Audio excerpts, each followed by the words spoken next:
Have you ever seen someone suffering from guilt for 30 years? March 1895, in a small neighbourhood in London. In the quiet room of a small house, an old man was dying. Dr. Samuel Crawford was 70 years old. He was once one of London's most respected doctors, the doctor of aristocrats, the man wealthy families trusted. But now, old and sick, he was preparing to die quietly in his own home. He was not alone in his room. His daughter Eleanor was with him. 45 years old, married, mother of 2 children. She loved her father dearly, and now she was spending his final days by his side. Samuel was lying in bed, propped up on pillows. Breathing was difficult. Lung cancer, the doctors had said. A few weeks remained, perhaps less. Eleanor was holding her father's hand, waiting silently. Samuel opened his eyes. He looked at his daughter. He said he needed to tell her something. His voice was broken and raspy. Eleanor told him not to speak, to rest. Samuel shook his head. No. He said she needed to listen, because this was his last chance. Eleanor grew worried. There was a strange expression on her father's face. Was it fear? Regret? The weight of carrying something? Samuel asked what he wanted to say, not to Eleanor, but to himself. Then he began to speak. He told her that 30 years ago he had told a lie, that he had written a lie on a death certificate, and that lie had consumed his entire life. Eleanor froze. She was shocked. What did he mean? Samuel continued. He told her to listen, because Eleanor needed to know the truth. Before Samuel died, someone needed to know the truth. And Samuel, after 30 years, began to speak. The story Samuel told would shock Eleanor, because that day, 30 years ago, her father hadn't just told a lie. He had covered up a murder, and that cover-up had gnawed at his conscience every day, every night, poisoning his life. But to understand the story, one needed to start from the beginning, to know who Samuel was, how he became a successful doctor, and why he was called to that manor on that terrible day. Samuel Crawford was born in 1825. He was the son of a middle-class family. His father was a lawyer, his mother a housewife. A good family, an orderly life. Samuel was an intelligent child. He loved reading. He loved science. At 16, he had made his decision. He would become a doctor. In 1843, he started medical school. In Edinburgh. It was difficult. It was long. But Samuel was a determined student. He graduated in 1848. He returned to London as a young doctor. The first years were hard. No one trusted young doctors. Clients were few, money even fewer. But Samuel was patient. He was a good doctor, careful, knowledgeable, kind. Gradually his reputation grew. Patients began to come, first middle-class families, then wealthier ones. In 1855, Samuel opened his own small practice. He was successful. In 1856, he married Catherine, a beautiful, intelligent, kind woman, a teacher's daughter. Samuel loved her dearly. In 1850, Eleanor was born, their daughter, Samuel's world. Becoming a father had brought Samuel happiness. Now he lived not just for himself, but for his family. By 1860, Samuel had become a successful doctor and was quite reputable in his field. Wealthy patients were coming. Even aristocrats trusted Samuel. Their days were very good. Samuel was happy. He was a good doctor, a good husband, a good father. But he didn't know that very soon he would have to make a decision. Truth or survival. And that decision would change his life forever. February 1865. It was a cold winter day. Samuel had arrived at his practice and was doing his daily work, attending to his patients. It was an ordinary day. Then a servant came, running, out of breath. The servant said it was urgent. Lord Pemberton was calling for him. Lady Victoria was very ill. He needed to come immediately. Samuel stood up. Lord Richard Pemberton. He knew him. A wealthy aristocrat. He lived at Pemberton Manor, outside London, a large estate. Samuel took his bag. He boarded the horse carriage. He went to the manor. He thought along the way. Lady Victoria. He knew her too. A woman in her 40s, elegant. Lord Richard's wife. He had seen her once before, for a minor illness. It wasn't anything serious then. But now there was an urgent call. What could it be? An hour later, Samuel arrived at Pemberton Manor. A massive building, white stone, magnificent doors. Wealth overflowed from everywhere. The servants took Samuel inside. They quickly went upstairs to Lady Victoria's bedroom. The door opened and Samuel entered.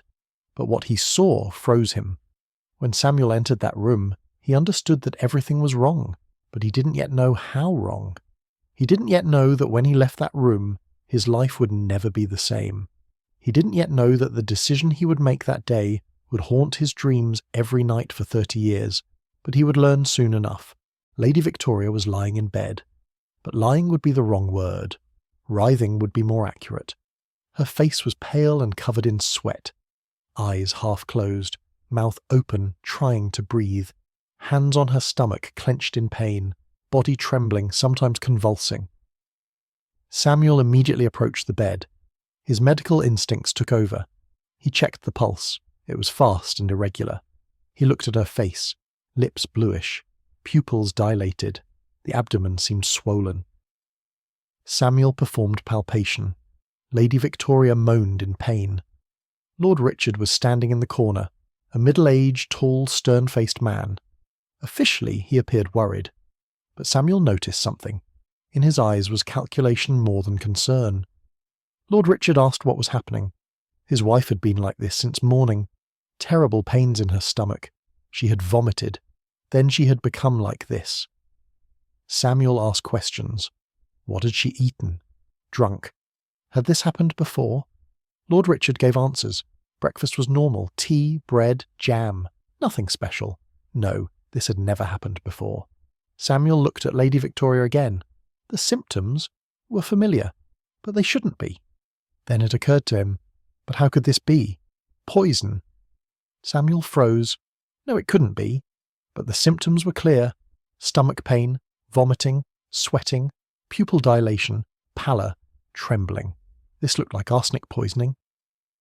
Samuel slowly turned. He looked at Lord Richard. The man stood calmly. Very calmly. Samuel said they needed to try something. They should induce vomiting, expel the poison. Perhaps activated charcoal might help. Lord Richard nodded. He told him to do whatever was necessary. Samuel worked, but it was too late. The poison had spread through the body. Lady Victoria's breathing slowed. Her pulse weakened. Half an hour later, Lady Victoria died. Samuel slowly stepped back. His hands were trembling. He couldn't save her. Lord Richard approached the bed. He looked at his wife. There was no expression on his face, no grief at all, just emptiness. Then he turned to Samuel. He said a death certificate needed to be written. Natural causes, perhaps heart attack or appendicitis. Whatever it was, but natural. Samuel froze.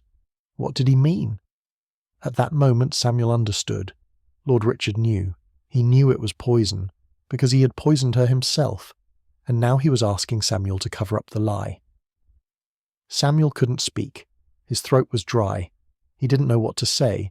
Lord Richard was waiting, calm, calculated, threatening. Samuel finally spoke. He said the symptoms pointed to poison. Investigation was needed. The police needed to be informed. Lord Richard's face didn't change. He said there would be no investigation. Police could never be involved. There would only be a death certificate. Natural causes. Samuel tried to object. This was illegal, unethical. He couldn't do it. Lord Richard approached. His voice lowered but hardened. He said Samuel had a beautiful life. He had a beautiful wife, a little daughter, a good reputation. Would he want to lose all of that? Samuel froze. This was a threat. Lord Richard continued. If Samuel opened his mouth, Lord Richard's power could do many things. Samuel's license could be revoked. His reputation could be destroyed. No one would trust him. His family would starve to death. But if Samuel acted wisely, Lord Richard could be generous. £500, cash, immediately. And in the future more patience, more work, more money. Samuel's head was spinning. Was this real? An aristocrat was confessing to poisoning his wife and trying to silence him. Lord Richard was waiting. It was decision time, Samuel thought. His conscience said no, ethics said no. But survival instinct whispered other things. What would happen if he refused? Lord Richard was powerful. He had connections. He really could destroy Samuel's life. And who would believe Samuel, a middle-class doctor against an aristocrat? But if he accepted, a murder would be covered up. Lady Victoria wouldn't get justice, and Samuel would live with this every day. Minutes passed. There was a war inside Samuel. What was right? His family or justice? Finally, he made his decision. With trembling hands, he took paper from his bag. He took his pen and wrote, Lady Victoria Pemberton died on February 14th, 1865. Cause, heart failure. A lie. Lord Richard took the paper. He read it. He nodded. He took an envelope from his pocket. He gave it to Samuel. Inside was £500. Samuel took the envelope. His hands were still trembling. Lord Richard thanked him. He said he had made a wise decision. He reminded him not to tell anyone about this. Never. Samuel nodded. He couldn't speak. Lord Richard walked Samuel to the door. They said goodbye. Samuel went outside. He boarded the horse carriage. He returned home. He didn't speak the entire way. He didn't look at the envelope. He just stared blankly ahead. When he arrived home, Catherine greeted him. She asked how it went. Samuel said it went normally, a patient. He couldn't save her. He was sad. Catherine was understanding. She hugged him. She said everything would be all right. But Samuel knew nothing would be all right, because that day, in that room, he had made a choice, and that choice would poison the rest of his life. Samuel couldn't sleep that night. Every time he closed his eyes, he saw Lady Victoria, the woman lying in bed, writhing in pain, slowly dying. And every time he asked himself, why? Why did you accept? Why did you write that lie? But he knew the answer. Because he was afraid. To protect his family. To survive. But at what cost? For the next 30 years, Samuel would ask himself this question every day, and he would never find a satisfying answer. The following days were a nightmare for Samuel. At home, he was normal. He acted normally toward Catherine. He played games with Eleanor. He saw his patients. From the outside, everything was as it used to be. But something had died inside him. His conscience. Nights were the worst. Samuel would go to bed but couldn't sleep. When he closed his eyes, he saw Lady Victoria, her face, her pain, her death. And every time he asked himself, did I do the right thing? No. He knew. He had done wrong. He had been a coward. He had taken the money. He had helped a murderer. A week later, he saw a small notice in the newspaper. Lady Victoria Pemberton, 40 years old, died suddenly on February 14th. Heart failure. Funeral, February 20th. Pemberton Chapel. Heart failure. The lie Samuel had written. It had now become official truth. Samuel tore up the newspaper. He threw it in the trash. But the truth didn't change. Days passed. Weeks passed. No one asked anything. No one suspected. Everyone believed. Because why wouldn't they? A respected doctor's signature was on the certificate. Samuel had put the money envelope in his home drawer. He hadn't touched it. He didn't want to touch it. But it was there, like a daily reminder. March 1865. A month had passed. Samuel still couldn't sleep. He couldn't eat. Catherine was beginning to worry. She kept asking her husband what was wrong. Samuel said the same thing every time. I'm tired. Work stress. It will pass. But it didn't pass. Because guilt never passes. Spring 1865. Samuel continued working, but he was no longer the same. Even while treating his patients, he was thinking, I'm a liar. I'm an accomplice. One day an old man came. He had chest pain. Samuel examined him. It could be a heart problem. He wrote a prescription. He told him to rest. The man thanked him. He left. But Samuel thought, what if this man dies? And I write a lie again. What difference does it make now? I've written one lie. Why not write a second? Samuel shook his head. No, this was different. That man was naturally ill. Lady Victoria had been poisoned, but still. Doubt had settled in his mind. Could someone who lies once lie again? Samuel was afraid. He was afraid of himself. A year had passed. Samuel was still having nightmares, but he had gotten used to them now. Guilt had become part of daily life. Catherine had noticed something. Her husband had changed. He was quieter, more distant. He didn't laugh anymore. Catherine asked one night, "Don't you want to tell me something?" Samuel shook his head. No, everything was fine, but he was lying. Again. Catherine didn't give up. She knew something was wrong. Maybe there was another woman, maybe money problems.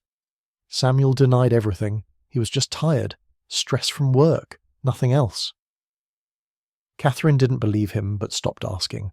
But Samuel knew his marriage was also beginning to deteriorate, because a relationship couldn't be built on secrets.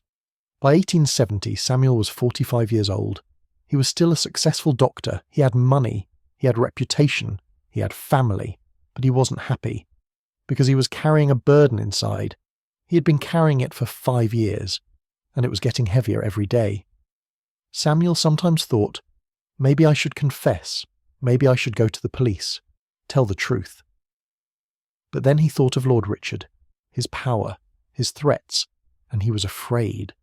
So he had to remain silent, every day, every year. But silence wasn't a solution. It was just postponement. And Samuel knew.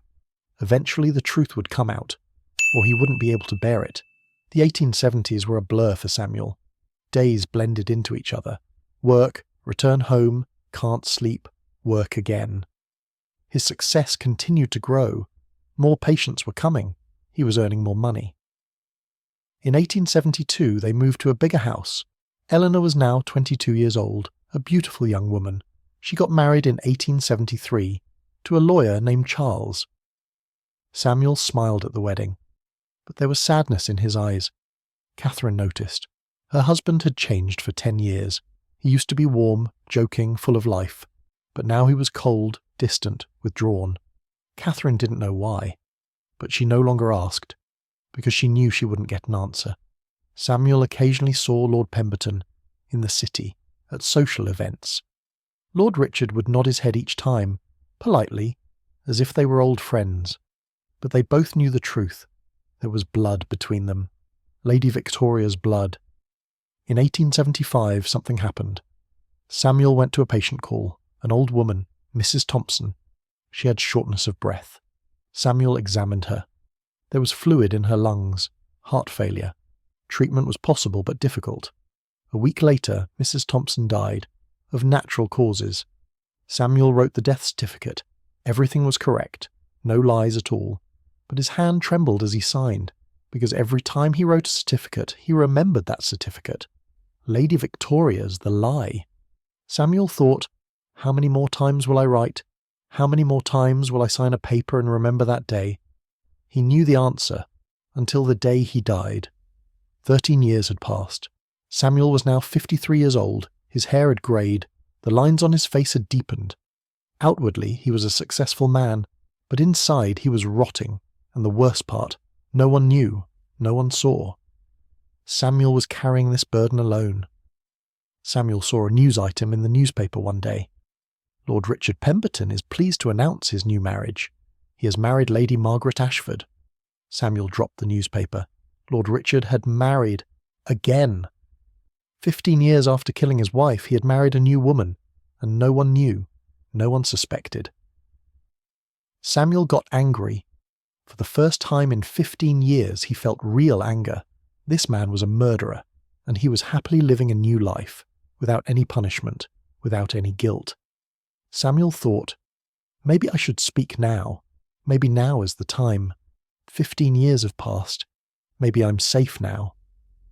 But then he got scared. Lord Richard was still powerful, maybe even more powerful. And Samuel? Samuel was old now, tired. He couldn't fight. So he remained silent again. Catherine fell ill.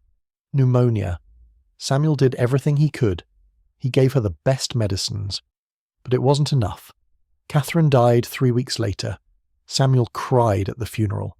But not just for Catherine, for himself too.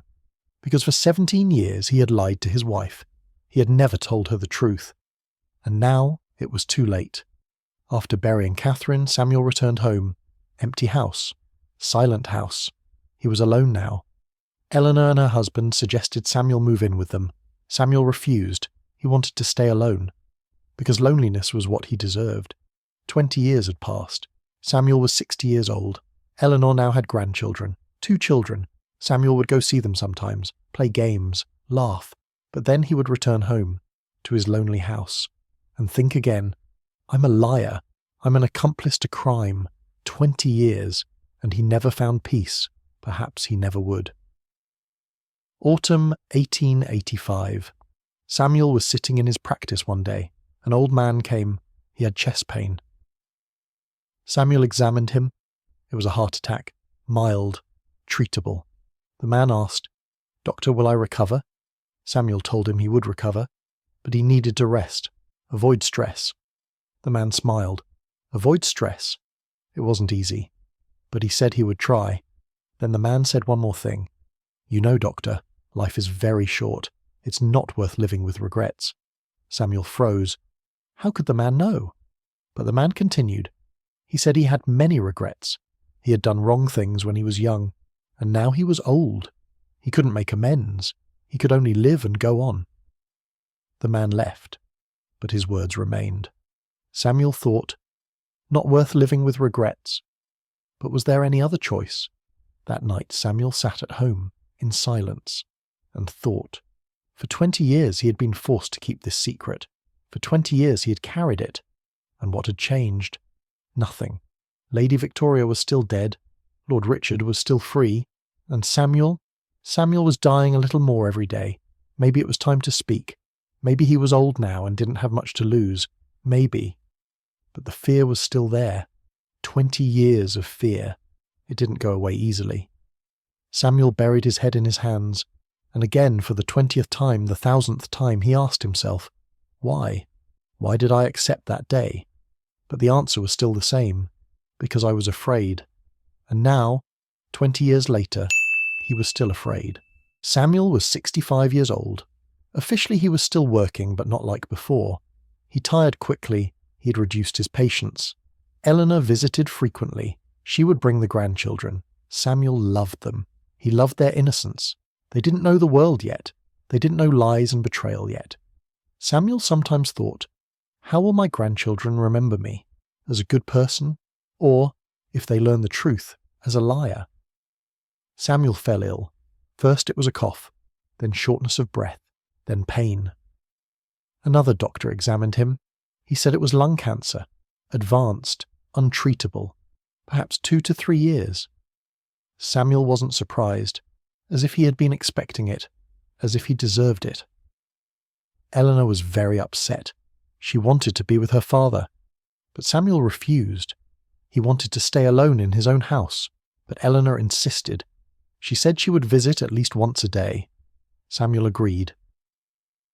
As the illness progressed, Samuel noticed something. His fear had diminished, because death was approaching, and death was more powerful than Lord Richard. Maybe now was the time. Maybe before dying he should tell the truth.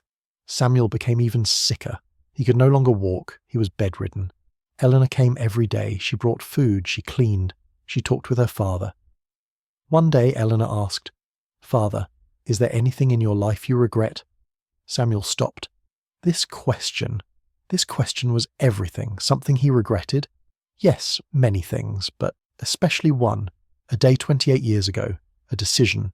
A lie. But could he tell Eleanor? Samuel shook his head. He said everyone has regrets. Wasn't he human too?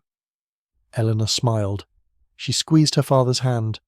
"You're a good person, father," she said. "You always have been."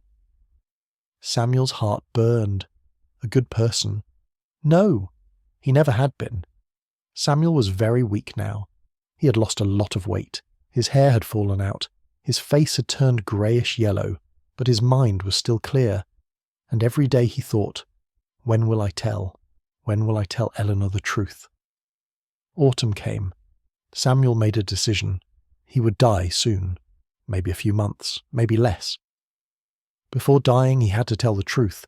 To Eleanor. Because someone needed to know. The truth couldn't be buried with Lady Victoria. But how would he say it? How would he begin? Samuel kept thinking. For weeks. For months. March 1895. Samuel knew. The time had come. Days were numbered now. Maybe weeks. Now or never. Eleanor came one morning, as usual. She had brought food. She sat beside her father. Samuel looked at her. His daughter. Beautiful, kind, good-hearted daughter. He was going to tell her the truth. After 30 years, he was finally going to tell the truth. And Eleanor's world would change. Her respect for her father would change. Maybe she wouldn't forgive him. But Samuel had to do it, because the guilt was unbearable now. Before dying, he needed to be cleansed. Samuel reached his hand to Eleanor. He said he needed to tell her something. Eleanor came closer. She was listening. And Samuel, after 30 years, began to speak. Samuel didn't know where to begin. How could he explain a 30-year secret? But he had to start. He asked Eleanor to remember February 1865. She was a young girl then, 15 years old. Did she remember anything? Eleanor thought. No, she was too young. She didn't remember anything special. Samuel nodded. Understandable. But that month had changed Samuel's life. He asked if she remembered Lord Pemberton, Eleanor thought. The name was familiar. A wealthy aristocrat. Her father had treated him, it seemed. But she didn't remember details. Samuel closed his eyes. He began to tell. He told about February 1865, the urgent call, his trip to Pemberton Manor, finding Lady Victoria, the woman poisoned, dying. Eleanor's face changed. Shock, fear, incomprehension. Samuel continued. He told about Lord Richard's threats, the money, the death certificate, the lie. He told how he had lived with that lie for 30 years, every day, every night, how the guilt never ended, how he couldn't tell Catherine, how he couldn't go to the police, how he remained silent. Because he was a terrible person, weak, cowardly. He had put his own family above another woman's justice. Eleanor was crying. She couldn't speak. Samuel told her he was sorry, so sorry. But he didn't expect forgiveness. He just wanted her to know the truth. Because before he died, someone needed to know. Eleanor said nothing for a long time. She just sat, looked at her father, cried. Finally she spoke. She asked her father why he was telling her now, after 30 years. Why now? Samuel answered. Because he was dying, and he couldn't take this secret to the grave. Eleanor had the right to know who her father was. Eleanor asked, "So what should I do? Should I go to the police?" Samuel paused. He hadn't thought about it. But then he answered. He said he wanted her to. The truth should come out. Lord Richard should be punished. Lady Victoria should get justice. But Eleanor had to decide, because if she went to the police, Samuel's name would also be tarnished. His daughter might be ashamed. His grandchildren might be ashamed. Eleanor continued crying. She didn't know what to do. Samuel gave her time. He told her to think, but not to rush, because Samuel didn't have much time. A week passed. Eleanor came every day, but they didn't talk. They just sat silently. Samuel was getting weaker. He could no longer eat. Even drinking water was difficult. Death was approaching. One day, Eleanor made her decision. She told her father. She said she would go to the police. She would tell the truth. Everything. Because that was the right thing to do. Her father's name being tarnished didn't matter. Justice mattered more. Samuel's eyes filled with tears. He thanked his daughter. He said she had made the right decision. Eleanor held her father's hand. She said she loved him, despite everything, because he was still her father. Samuel cried. For the first time in 30 years he cried freely, because finally the burden was lifting. Finally the truth would come out. 2 days later, Samuel died, peacefully, because he no longer had guilt. After the funeral, Eleanor went to the police. She told everything. Her father's confession, February 1865. Lord Richard, the death certificate. The police were shocked. 30 years had passed. Was there evidence? Eleanor gave them the original notes her father had written. Samuel had written them before dying. Everything in detail, signed. The police began an investigation, and the truth, after 30 years, finally began to emerge. The police investigation took months. They examined old records. They found the death certificate from February 1865. Dr. Samuel Crawford's signature was on it. Heart failure. They investigated Pemberton Manor. They found old servants. Some remembered. Lady Victoria's sudden death. Lord Richard's cold reaction, the suspicious situation, but 30 years had passed. There was no body. Toxicology wasn't possible. There was only Samuel's confession. Was it enough? October 1895. Lord Richard Pemberton was arrested. He was charged with poisoning his wife. A trial began. The defence lawyers were strong. They argued Samuel's confession wasn't evidence. Samuel was old, sick. Maybe he was hallucinating. Maybe he felt regret about losing another patient and confused it with this. The prosecutors showed Samuel's notes, the details, the consistency, the statements of old servants. They told how Lady Victoria had argued with her husband before dying. The court debated for weeks. December 1895. The verdict came. The jury found him guilty. There was sufficient doubt. Lord Richard Pemberton was guilty of poisoning Lady Victoria Pemberton to death on February 14, 1865. Sentence: life imprisonment. The public received it with joy. An aristocrat was finally being punished. 30 years had passed, but justice had come. Eleanor spoke to journalists after the trial. She said her father was brave. He suffered guilt for 30 years, but finally told the truth. This might not be forgivable, but it was honourable. She said we needed to learn from her father's mistakes. The price of silence was very heavy. Telling the truth, no matter how late, was important. Spring 1896. Eleanor visited her father's grave. It was a simple gravestone. Dr. Samuel Crawford, 1825 to 1895. A good doctor, beloved father. Eleanor left flowers. She spoke to her father, silently. She said she forgave him, because in the end he had done the right thing. He was late, but he did it, and that mattered. Because truth, no matter how buried, eventually emerges. Dr. Samuel Crawford's story ends here. 30 years is a long time, but he carried a lie for 30 years. But before death, he told the truth. Victorian England was full of secrets. There were people silenced by power, money, and fear. But sometimes, when death approaches, conscience speaks, and truth, no matter how late, matters. Subscribe to Victorian Secrets Untold. Because more forgotten stories, more hidden truths, and more deathbed confessions await you. Some secrets can only be spoken with the last breath.